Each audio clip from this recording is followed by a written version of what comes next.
warahmatullahi wabarakatuh. Hello everyone, my name is Jennifer Apriani and I'm from State High School, Wangampra. For not wasting the time, I would like to tell you all a story, and the title is Lutung Kasarung. Long time ago, there lived a gorgeous princess named Purbasari.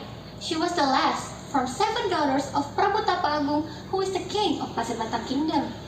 Purbasari was very kind. She loved to help anyone in need. Sadly, her kindness didn't get to her eldest sister, Purbararang.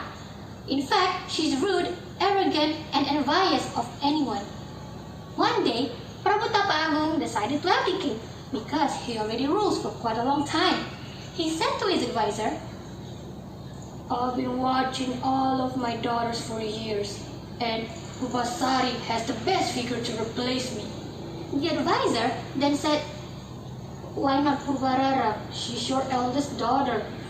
Prabu got mad. "Seriously? You know why I don't choose her, right? If any of my daughter can ruin this kingdom, it's definitely her." The next day, in front of our royal rulers and his 7 daughters, Prabu officially gives up his throne to Purbasari.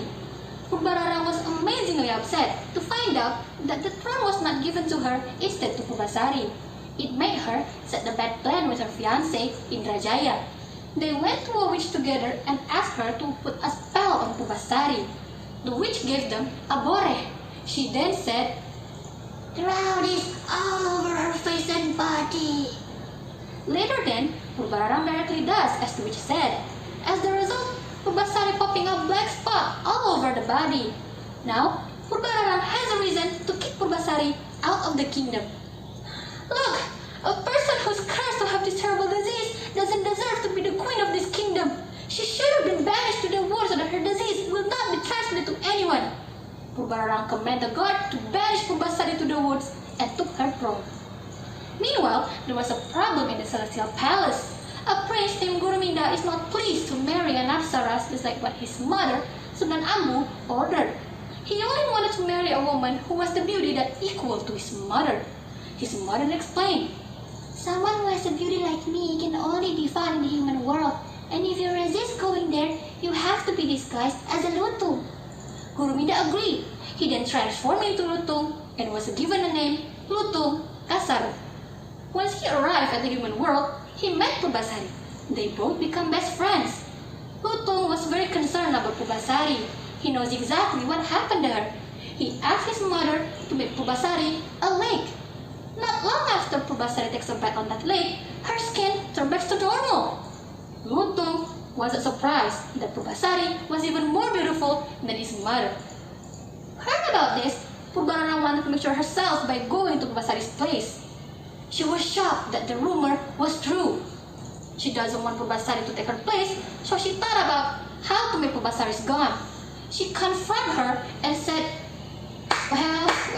Well, look who's back. You want the throne? Fine, I'll give it to you, but only if your hair is longer than mine." Turns out, Purbasari's hair was longer than her. "No, it is such a coincidence. How about whose fiancé is more handsome? If my fiancé is more handsome than yours, I will cut your head off." Lutung comes forward to her. Purbararang begins to laugh very hard. "This ugly black monkey is your fiancé?" Before she can ask the guard to cut Purbasari's head off, Lutung magically transformed into a dashing man. So much more than Indrajaya. Purbararang lose at her own game. She then asked forgiveness to Purbasari, and as we can expect it, Purbasari forgave her. Finally, Purbasari rules the kingdom and married to Lutung. They both live happily ever after. The moral of the story is, kindness will always come out as the winner. I think that's all from me. Thank you for your attention.